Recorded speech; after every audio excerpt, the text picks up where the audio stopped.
वह एक धनी परिवार का बड़ा बेटा था जो अरबों की संपत्ति का वारिस बनने वाला था। लेकिन महत्वाकांक्षी छोटे भाई ने सौतेली माँ के साथ षड्यंत्र रचा। उन्होंने संपत्ति हड़पने के लिए क्रूर योजना बनाई। पहले पिता के 60वें जन्मदिन का बहाना कर पार्टी में उनकी हत्या कर दी। फिर छोटे भाई ने सैकड़ों गुंडों को भेजकर बड़े और दूसरे भाई को मारने की कोशिश की ताकि कोई खतरा न रहे। हालांकि आदमी लड़ाई में माहिर था, लेकिन अकेला सबका सामना नहीं कर सकता था।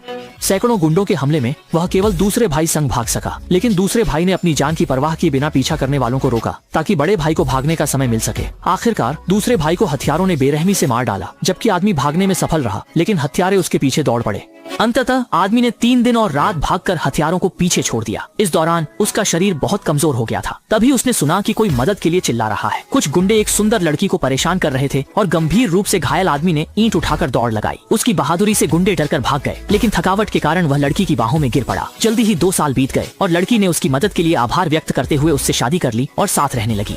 पति पत्नी ने सब्जी बाजार में मछली की दुकान खोली। ये बड़ी और अमीर जिंदगी नहीं थी, लेकिन उनका जीवन खुशहाल था। कोई नहीं जानता था कि यह साधारण आदमी वास्तव में अमीर परिवार का बड़ा बेटा है। आवारा युवक उसे परेशान कर सकते थे और लड़ाई में शामिल होने के लिए मजबूर कर सकते थे, लेकिन वह अपनी पत्नी के साथ शांतिपूर्ण जीवन जीना चाहता था और अपराध की दुनिया में नहीं लौटना चाहता था। युवक के पिता को लगता था कि वह शर्मिंदा कर रहा है और उसे सही काम खोजने के लिए कहते थे।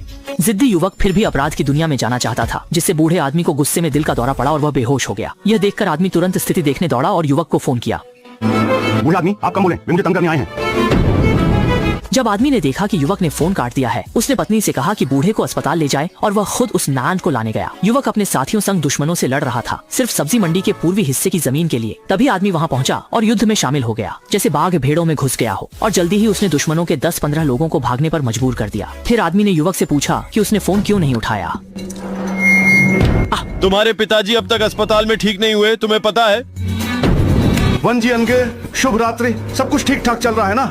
उस वक्त आदमी को नहीं पता था कि उसकी छोटी मदद उसकी शांत जिंदगी को बदल देगी, क्योंकि जिन गुंडों को उसने भगाया था वे फिर लौट आए थे।